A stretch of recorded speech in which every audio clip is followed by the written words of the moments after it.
This is a supernatural event. It's Christmas Eve 2012, and the birth of Christ was a supernatural event. God creates supernatural events that are not explained by science or any rational thought. They only happen because God created these events. Now, in the case of Christ, here's what we know to be true. We know that the calendar that we all use in the world started 2012, at the birth of Christ. Secondly,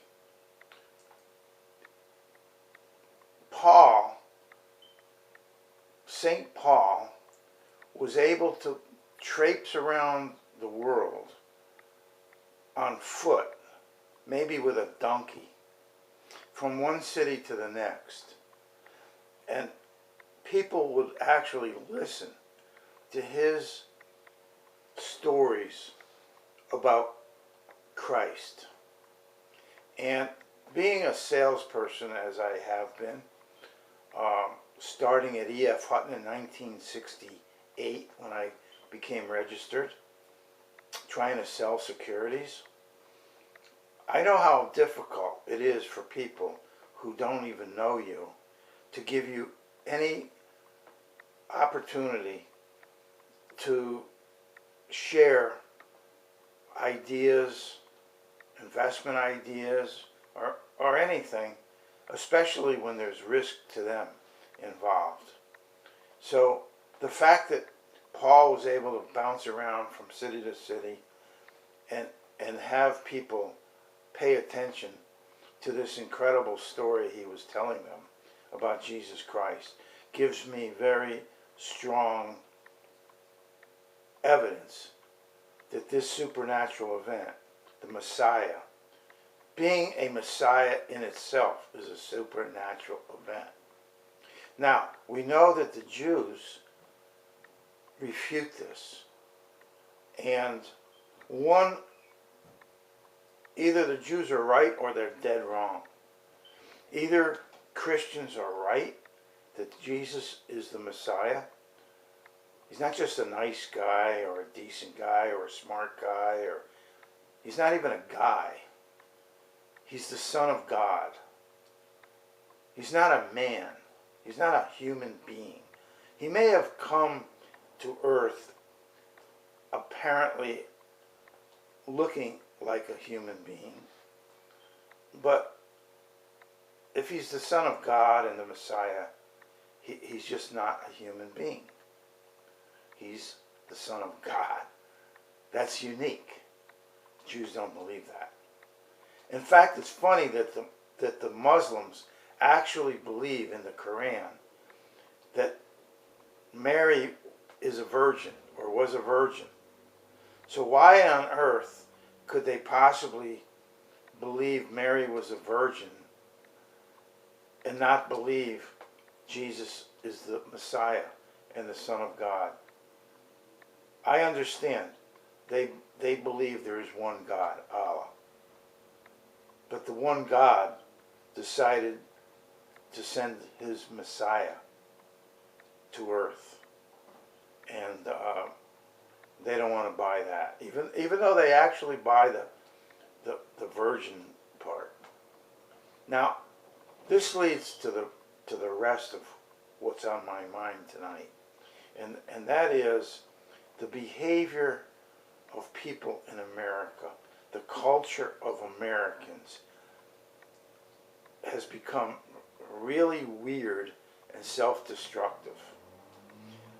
I had the opportunity to spend the evening with a cousin named Howard in Bethesda, Maryland.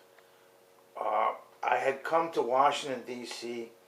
to meet with Senator Dodd about a big Wall Street fraud that began in 1987.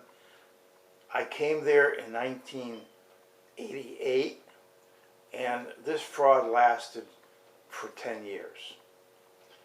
I spent the night with my cousin Howard, whose sister Nina was the editor, the fashion editor of the Washington Post, and who had become a friend of Katharine Graham, the owner of the Washington Post. Obviously, a very powerful person. So, having dinner with my cousin Howard and explaining what my purpose was to come to Washington and meet Dodd and meet an attorney who represented the Peruvian government in a case against the Hunts when the Hunts rigged silver.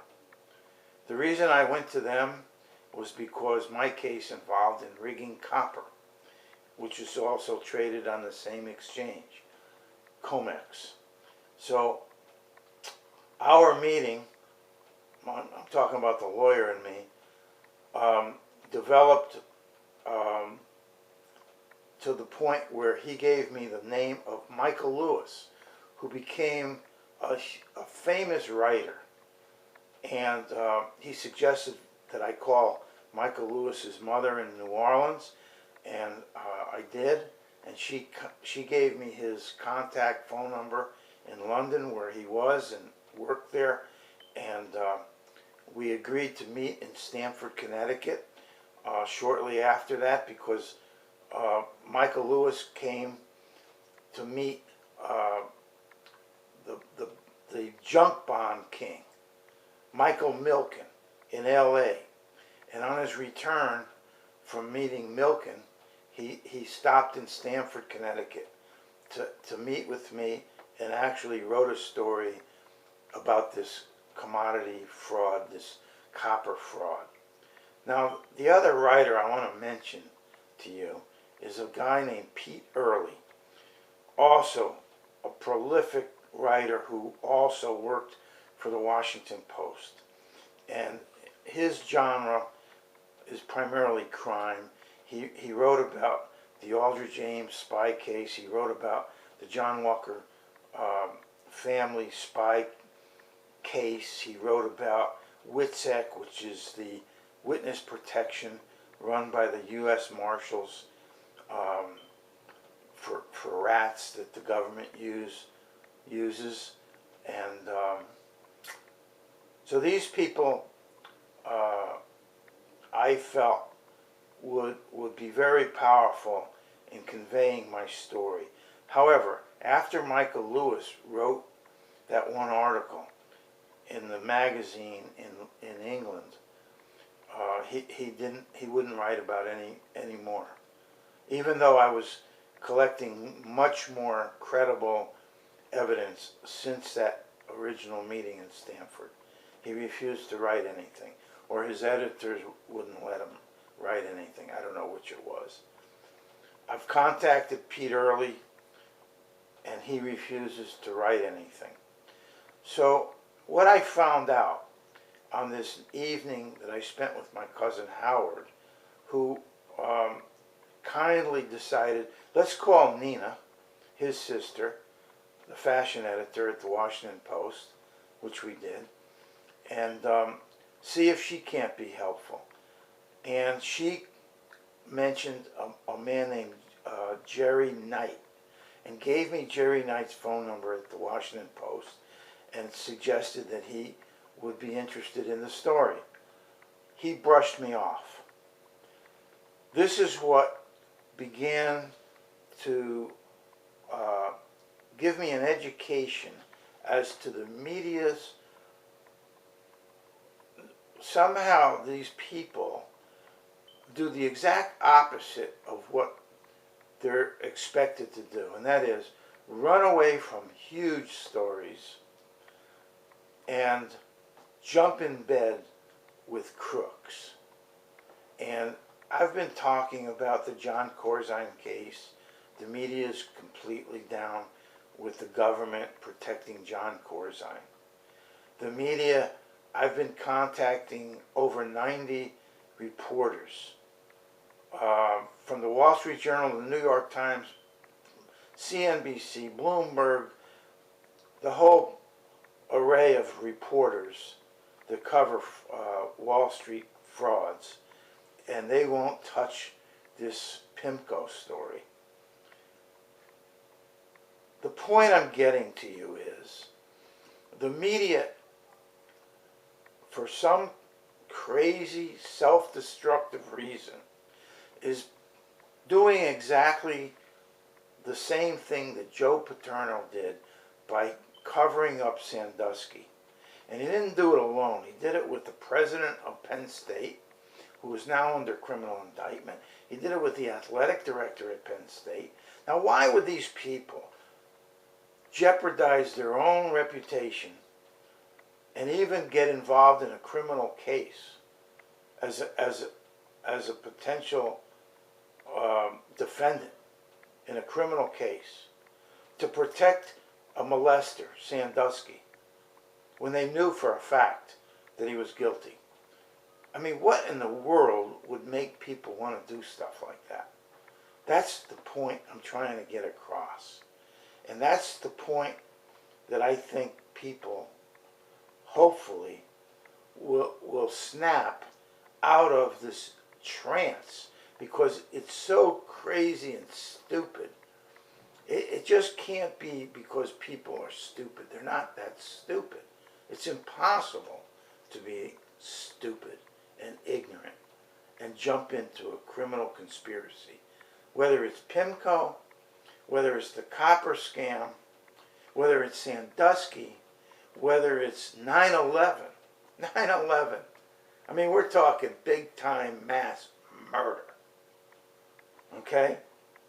And I mean, it's like inconceivable for these people to all voluntarily jump in bed with these incredible crimes.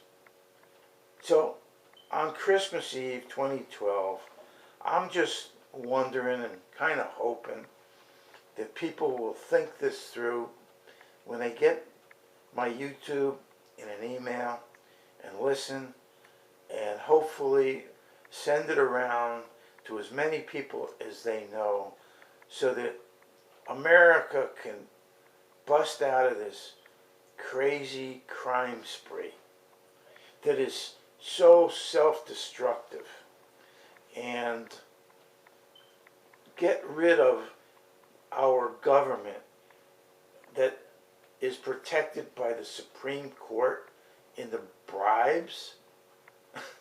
I mean, this is preposterous, but we all know this to be the case. It's not a secret, you see. So let's see what happens. But if this YouTube doesn't fly around the world and be viewed by hundreds of millions of people who finally say, wow, wait a minute, this guy's really onto something that we need to pay attention to, because it's involving our own economy, our own lives, our own society, our own well-being. So it's not something to take lightly. It's something to really think through. And I mean, are the Jews ever going to decide that Jesus Christ was the Messiah that they kept waiting for? It's not likely, because they're so arrogant. They can't. They would much rather not admit a mistake and just be dead wrong. That's what they prefer. And that's what all of you prefer, actually. It's not just Jews. It's everybody. Why would anybody want to be wrong? And just say, well, I'm not going to admit it. I'm not going to say, God, I made a mistake about the media, about the government, about the Supreme Court, about these writers that refuse to publish these stories that would make them famous. I mean, it's inconceivable, but have a Merry Christmas. Please think about it, and God bless you.